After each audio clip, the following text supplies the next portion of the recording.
had an in-person D&D 5th edition game where the game was going smoothly up until the DM's best friend moved back to the area and thus joined the game. There were many instances of favoritism, but the most obvious one was his character's position in combat. Up until then, we had been using a map with miniatures, so you could tell where something is and all that. DM's friend said he preferred the theater of the mind, so the combat map was gone. It went away. It didn't matter if it was an open field or a dense dungeon, his character was always in the quantum position of being both too far away from the enemy to reach or close enough to attack with spells. The game didn't last long after he joined, but I think it was for the best. It was clear the DM just wanted to hang out with his best friend and was maintaining the game out of a sense of obligation. Man, you think that combat horror story is bad? Woo boy! Get ready till you hear this.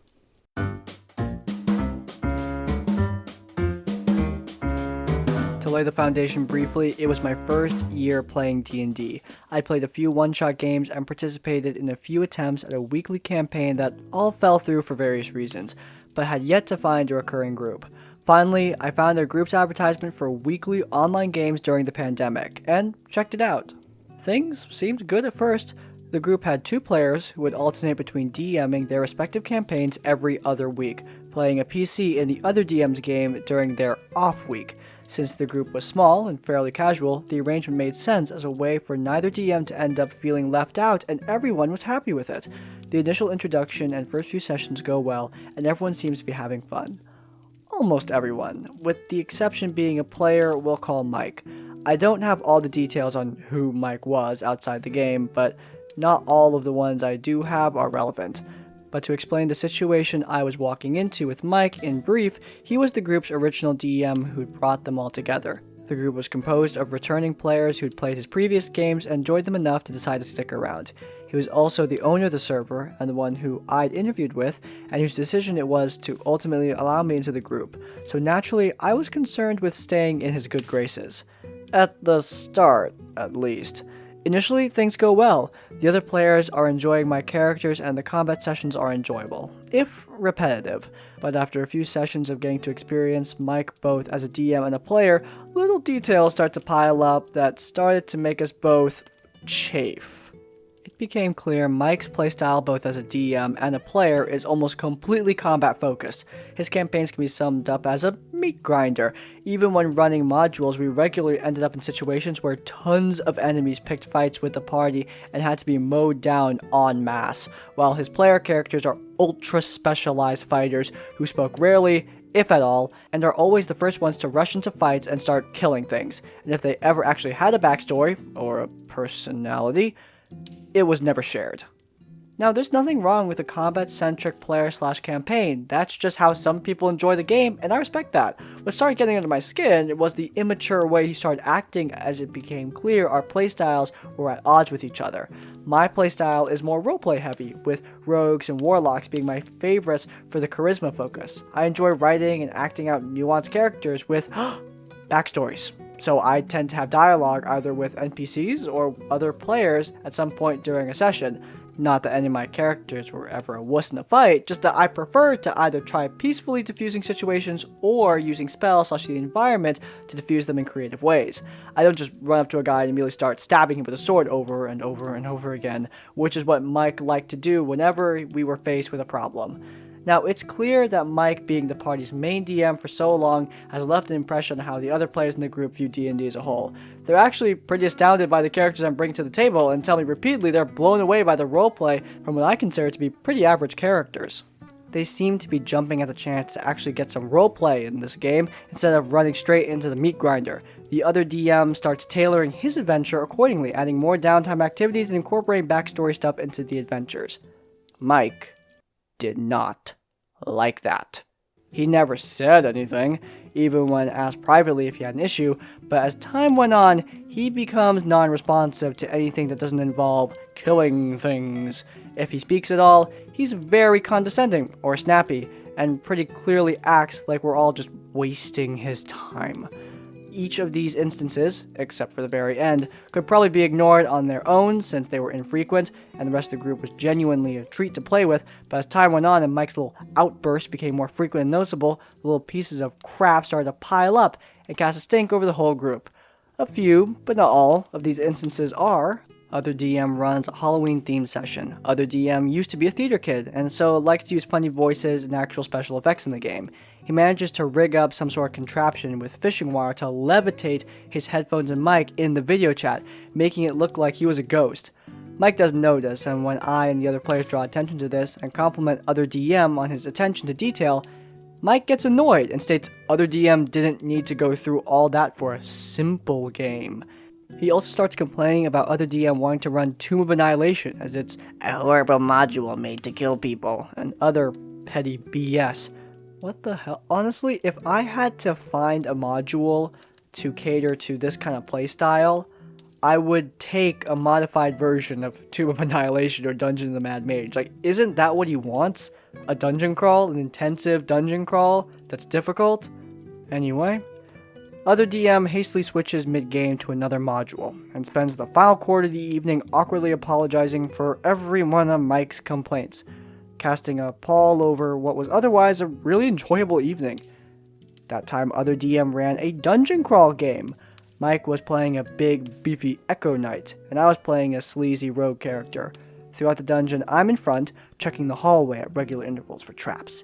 At one point, we got to a flat, empty room full of bodies. It's clear there's a trap in there, and I'm worried about going too far in and getting stuck and killed if I can't disable it. I ask Mike's Echo Knight in character if he would please send his Echo to see if it can trigger the trap or draw out any hidden enemies. "Don't ask me to do my job for you," he sneers.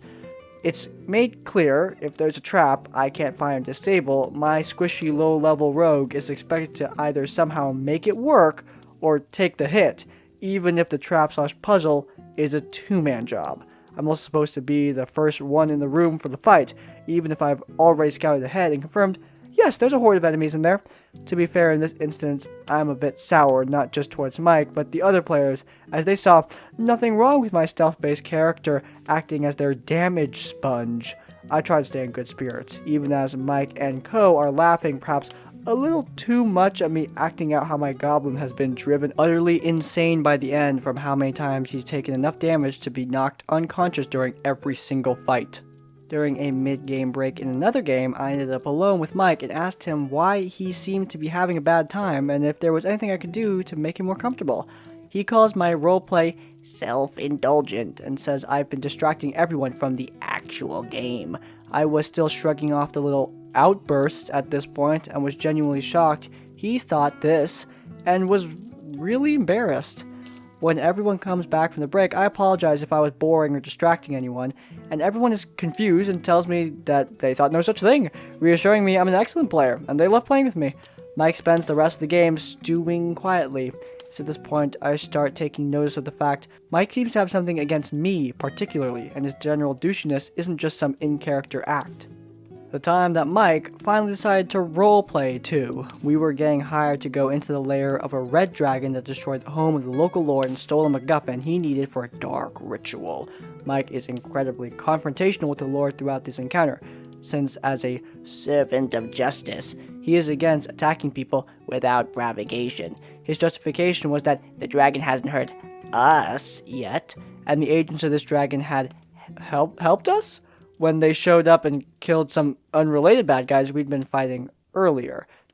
We point out that the dragon has already broken into and destroyed the entire estate of this lord, and even if he hasn't directly attacked us yet, it won't matter if he completes the dark ritual and ends the world. Sir Dipshit, however, isn't hearing any of it, insisting that breaking into the lair of a red dragon is burglary, and he's dedicated to keeping the peace and won't act against the dragon that's minding his own business. This bout of what can only be described as pure, undiluted, lawful stupid has caught us all totally by surprise, as up until this point, Mike has been playing this guy as a neutral, money-hungry mercenary that only cares about killing things and getting paid. The session gradually turns into me, the other player, and the DM in character as the lord desperately trying to gradually convince Mike, both in and out of character, to fight the clearly evil dragon. During the whole thing, he is constantly insulting both the party and this lord, and even implies he might become our enemies for trying to rope him into what he somehow convinced himself is some sort of sinister plot against the BBEG and his homicidal cultists? Every week, when we switch campaigns, I change my nickname on Discord to that week's character's name to make it easier for everyone to keep track of who I'm playing. Sometimes I also put in little funny names like Sir Stabalot or the unlucky Mr. Gringlebottom whose life is suffering, for people to notice, and everyone gets a little laugh out of it. Except Mike. Naturally, one week, Mike used his admin privileges to just change my name to Stop Being Melodramatic, and keeps it there. In both campaigns, we sometimes use DM NPCs to fill out the party. I know, red flag, but it made sense since how few of us there were, and how stacked with enemies the encounters tend to be. Other DM handled it very well, keeping the DMPCs in the back and really only becoming involved in party affairs when we needed some extra healing/tanking. Mike, on the other hand, loved your typical RPG horror stories bad DMPCs. They routinely saved our asses, often only making a point to taunt us for being so weak, drawing attention to how lucky we were that they saved us. At first, they only showed up when we needed them, but their presence and importance to the narrative slowly inflated to the point they were constantly escorting us around, strongly suggesting what actions we took to advance the plot. For example, if we needed to acquire MacGuffin and the DMPCs wanted us to kill the guy who had it, no amount of negotiations or attempts to steal it would make the target part with it peacefully. The worst parts were where he would yank our chains by initially going along with whatever non-violent plan we made, and then having his DMPCs intentionally botch it by running in and randomly killing people at the worst possible moment, forcibly turning what we were trying to make a roleplay session into a combat session. This leads to the next point. Now, I don't expect any DM to be Matt Mercer, but by the end it was quite noticeable that all of Mike's NPCs fell into one of two categories: assholes or weeaboos. Assholes are pretty self-explanatory. Even when they're supposed to be our friends and allies, they're either constantly insulting us or implying that we're wasting their time. Even quest companions are often vaguely racist, insulting us based on our races, like calling the tiefling a filthy devil spawn. On the record, I don't think Mike was racist, just that he enjoyed the opportunity to roast us to our faces. The assholes were Mike playing himself, basically. The weeaboos were frankly poorly executed anime stereotypes, tsundere or emotionless girls, sexy nuns that would take turns insulting and healing us, or more macho, mix-up, ultra warrior dudes with Cloud Strife style ridiculously oversized swords, bonus points if they were also under a curse, and either constantly cracking unfunny jokes or obnoxiously brooding. They were largely set dressing in between fights, so their voices also tend to become the same as the assholes once they'd said their piece, and Mike wanted us to hurry along to the next fight. Mike also liked to loudly blare Devil May Cry and other anime fight music during his fights on loop. A minor complaint, but Mike's campaign worlds tend to run on video game logic, like Skyrim. You can loudly and brutally murder someone in their home, sleep in their bed for 8 hours, and walk back downstairs with none of the other people in the house noticing anything wrong. Due to the frequency and difficulty of the fights, we were constantly long resting in increasingly ridiculous places. From an empty room in an occupied dungeon to eventually the BBEG's own house, with none of the servants noticing the dead bodies littering the floor. Now, each of those on their own I could have overlooked. Do you include the ridiculous anime OPDM NPCs in that overlooking list? I don't think I could overlook that, but alright, anyway. Indeed, Mike tended to delay his games due to work or stress, so I played a bit more with him as a player than a DM. Insufferable as he could be, he was genuinely useful in the fight, and tended to keep to himself mostly, so when his animosity towards me playing wrong wasn't flaring up, I could focus on just how much I was having fun with the other players. That was until the climax of the Hell campaign. It was the campaign I was originally brought into the group to play, but sessions, thankfully, got delayed several times. It started as a pretty average campaign, but as the animosity between Mike and myself grew during other DM's games, it quickly turned into a highlight reel of Mike's worst moments. Several of the instances above came from this campaign. I was playing a Hexblade, which seemed to essentially set Mike off. He seemed to think hexblades were a worthless class. What? Worthless class? One of the most famously powerful warlock specs is a worthless class. Anyway, he thought that my place wasn't in combat, but at the rear of the party slinging spells. This of course defeats the whole point of a melee caster, and I'd put a number of my spells into touch or short range abilities. I was also matching pace with, and in some cases, dealing more damage than his DM NPCs in the fight, which I could be forgiven for suspecting him of taking as some of the most personal affront as a power gamer. The module was descent into Avernus, but we didn't even get to actual hell before I quit. It had everything. Douchey NPCs that constantly insulted the group or made fun of my character's traumatic backstory, and enemies that seemed to disproportionately target me more than anyone else once Mike realized how much damage I could do.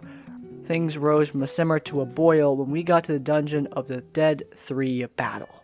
I managed to get a curse placed on my head that prevented me from receiving any healing. That was devastating, especially for a squishy hexblade, since a good portion of our class features revolve around healing us as we kill things to offset our low HP. So unless I want to get murdered 2 rounds into combat, I'm stuck in the back, being a suboptimal caster. Right where Mike smugly tells me I should have been all along. The start of our next session, I immediately start looking around town for a temple that can remove the damn curse. I'm told that Baldur's Gate actually has no temples. Unwilling to give up, the group walks around looking for a priest, a missionary, anyone that knows anything about curses. I'm told that the only way to remove a curse as extremely powerful as mine is to go to Candlekeep, which I know for a fact is much later in the module. Something about this is fishy. Even the other party members are getting vocal over how something like this would pretty severely gimp my character, and that I'd probably either be better off scrapping my hexblade or having Mike DM fiat the curse away with an act of God, or a visit from one of them DM NPCs. But Mike insists that this is how the module says to play the curse, and that he promises a big payoff for me later. Spoiler? There is no payoff. At least, not the good kind. I ask a friend about this who's played Descent into Avernus before about this curse, and he immediately gives me a weird look. Dude, that curse, that can be removed with remove curse at any temple. Baldur's Gate has tons of those. I'm not surprised by this news, just disappointed it's gotten to this point.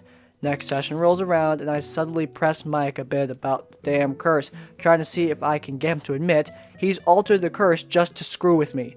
He's cheerfully reassured me that he's got a plan and that we'll get this all squared right away at Candlekeep, which he restates the book says is the only possible place the curse can be removed. Great. We get introduced to new special encounters, invisible enemies that have ready action attacks keyed up for surprise when I specifically walk by. After getting stabbed in the gut a few times this way, we finally roll around to breaking into the devil cultist's mansion. I'm going to gloss over a bit of BS that went down around this time and get to the final straw. Final straw? Opie, are you like a masochist or something? Like, holy hell, how have you made it this far? Anyway, so we're trying to get access to the damn mansion, and the guards are insulting us and telling us in no uncertain terms to go away. Mike actually apologizes to us about how offensive he's having the guards be here, promising there's a reason in the book for it. I've checked. There's nothing in the book mandating he say the horrible things they're saying to us, and it's really no different from the non-stop verbal abuse we're getting from our DM NPC jailers, friends anyway. After attempting to come up with several plans that the DM NPCs shoot down as stupid or totally implausible, both players and Mike agree to a plan that has me go over to the wall alone. Basically, I'd Misty step over the wall, hide, and wait for a guard change, and then open the gate from the other side and let the party in. Sounds good, as there's only a few guards visible when the gate is only a few feet from where I'd be hiding anyway, so the level of danger, even if I was caught, seemed minimal, even to my completely crippled character. I Misty step over the wall into the only thing visible at 30 feet. A tree. I wait until the guard on duty has finished his shift, and Misty step down into the yard again. I admit it was a significant Misty step on my part. I shouldn't have burned both spell slots before any combat started and just rappelled down the tree. You need to understand, however, that how frequently the party needed to rest from fighting, I reasonably assumed we'd take a break after the gate was opened, and I get them back right away. I don't, for a second, think it would have stopped Mike from what he did next, but I acknowledge I did inadvertently make it easier for him to spring his trap. "Make a stealth roll," he declares as I appear in an empty-looking corner of this big open yard. I fail, and he starts laughing that not only did I get spotted by the guards, I was spotted by both the old and new patrols. 8 guards materialized from thin air around me, boxing me in with my back to the gate. What follows is probably the most uncomfortable moment I've ever had in a game. The group watches helplessly through the gate as my unhealable character is almost hacked to death by these guards. Several rounds go by while I dodge attacks of opportunity from having my back turned to the enemy while fumbling trying to get the damn gate open. The fact that I miraculously haven't died yet has done nothing to dampen Mike's fun, however. He's singing out loudly, "Bully the Warlock! Bully the Warlock!" to the tune of Ride the Valkyries.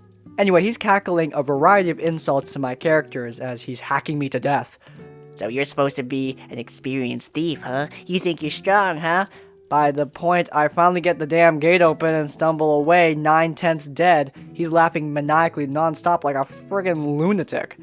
I'm all for bad rolls or stupid actions having consequences, but there is no hiding the fact he was taking downright perverse pleasure in trying to kill my fantasy role-playing character. I've almost entirely detached at this point, numbly mumbling what my character is doing in the back of the group as everyone else fights. This makes Mike howl with laughter even harder. I private message the other DM who's playing and let him know I've probably never felt more humiliated playing a game in my entire life. He's been awkwardly chuckling along while this whole thing has been happening and telling me, "Oh, it's still part of the game, right?" No, it's not. I abruptly tell everyone I'm rolling a die, and they ask me what the roll is for. Well, it's to see if my character commits an abrupt Sudoku on the spot or not. The mood around the table dies as it sinks that Mike has gone a little too far this time. The session ends not long after this, with us long resting in a room in the mansion with blood and dead bodies lying splattered everywhere. Not any of the friendly NPCs walking around have noticed, because of course they haven't. I send Mike a message telling him, while I'm sure that's not what you meant, I felt singled out. If I choose to continue with this game, the curse will either be gone next session or I'll be retiring the character. He sends me back a rambly non-apology telling me that even if I felt hurt by the way he was acting, it wasn't his intent, basically denying any wrongdoing. He gives me a way to end the curse involving clearing the current dungeon. I'll admit it was uncharacteristically fair compromise by Mike's standards, so I considered it. I'd finally come to terms with the fact I didn't like playing with him, and was honestly dreading showing up to his next game in 2 weeks. But on the other hand, he'd been good friends with the other group members long before I showed up and owned the server. I'm absolutely sure that if I'd just told Mike I didn't want to play in his campaign anymore and tried to play with other DMs full-time, he'd take it as a personal insult, and the resulting shitfest would break the group apart. I wasn't certain that the other group members would take my side over Mike's either, as I'd already been putting out feelers and drawing to some of his more questionable moments as they happened. They seemed to have higher tolerance for his BS, explaining that's just how he is. He was having a bad day. Maybe you misunderstood his humor, etc., etc. I don't fault them. I really don't. He's been their friend a while, and maybe he really is an alright guy when he's not in a competitive environment, but that's just not my problem. We played one more game after that, run by other DM. It was a sequel to a campaign the group had run before I joined, so everyone else brought back their old player characters while I introduced a new ally helping them out. We do a little segment at the start where everyone introduces their characters to me and explains what they do and what they did between this adventure and the last one. We get to Mike's anime girl, and all he says is, "She's a ranger, she fights monsters, can we just get this over with?" And that was it.